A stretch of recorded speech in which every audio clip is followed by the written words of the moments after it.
there, guys. Back with another brand new episode of a Stars Talk Show. Today, I'll be telling a very famous, well-known book called Pride and Prejudice. And we're up to... Where was I? Last time it was Chapter 8. Now we're heading to Chapter 9. Here we start. Elizabeth passed the chaff of the night in her sister's room, and in the morning had the pleasure of being able to send a tolerable answer to the inquiries which she very early received from Mr. Bingley by the housemaid, and some time afterwards from the two elegant ladies who waited on his sisters. In spite of this amendment, however, she requested to have a note sent to Longbourn, desiring her mother to visit Jane and form her own judgment of her situation. The note was immediately dispatched, and its contents as quickly compiled with Mistress Bennet, accompanied by her two youngest girls, reached Netherfield soon after the family breakfast. Has she found Jane in any apparent danger? Mistress Bennet would have been very miserable, but been satisfied on seeing her that her illness was not alarming. She had no wish of her recovering immediately, as she restoration to health would probably remove her from Netherfield. She would not listen, therefore, to her daughter's proposal of being carried home. Neither did the apothecary, who arrived about the same time, think it at all advisable. After sitting a little while with Jane, on Miss Bingley's appearance and invitation, the mother and the three daughters all attended her into the breakfast parlour. Bingley met them with hopes that Mr. Bingley had not found Miss Bingley the worth that she expected. "Indeed, I have, sir," was her answer.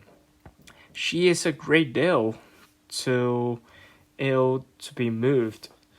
Mr. Jones says we must not think of removing her. We must trespass a little longer on your kindness." "Removed!" cried Bingley. "It must not be thought of. My sister, I'm sure, would not heard of her removal." "You may depend upon it, madam," said Miss Bingley, with cold civility, "that Miss Bingley shall receive every possible attention while she remains with us." Mistress Bingley was profuse in her acknowledgments. "I am sure," she added, "if it was not for such good friends, I do not know what would become of her, for she is very ill indeed, and suffers a vast deal, though with the greatest impatience in the world, which is always the way with her, for she has without exception the sweetest temper I ever met with. I often tell my other girls they are nothing to her. You have a sweet room here, Mr. Bingley, and a charming prospect over the gravel walk. I don't know a place in the country that is equal to Netherfield. You will not think of quitting it in a hurry. I hope, though, you have but a short lease." "Whatever I do is done in a hurry," replied he, "and therefore, if I should resolve to quit Netherfield, I should probably be off in 5 minutes. At present, however, I consider myself as a quitting fixed here." That is exactly what I should have supposed of you, said Elizabeth. You begin to comprehend me, don't you? Cried he, turned towards her. Oh, yes, I understand you perfectly. I wish I might take this for a compliment. But to be so easily seen through, I'm afraid is a pitiful. That is as it happens.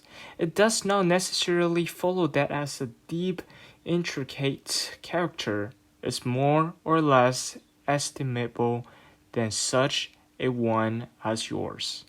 Lizzie, cried her mother, remember where you are, and do not run on in the wild manner that you are suffered to do at home. I did not know before, continued Bingley immediately, that you were a studier of character. It must be an amusing study. Yes, but intricate characters are the most amusing. They have at least that advantage. That's pretty much for today's episode of Pride and Prejudice, Chapter 9, Part 1 show. And please stay tuned for Part 2 tomorrow. Peace.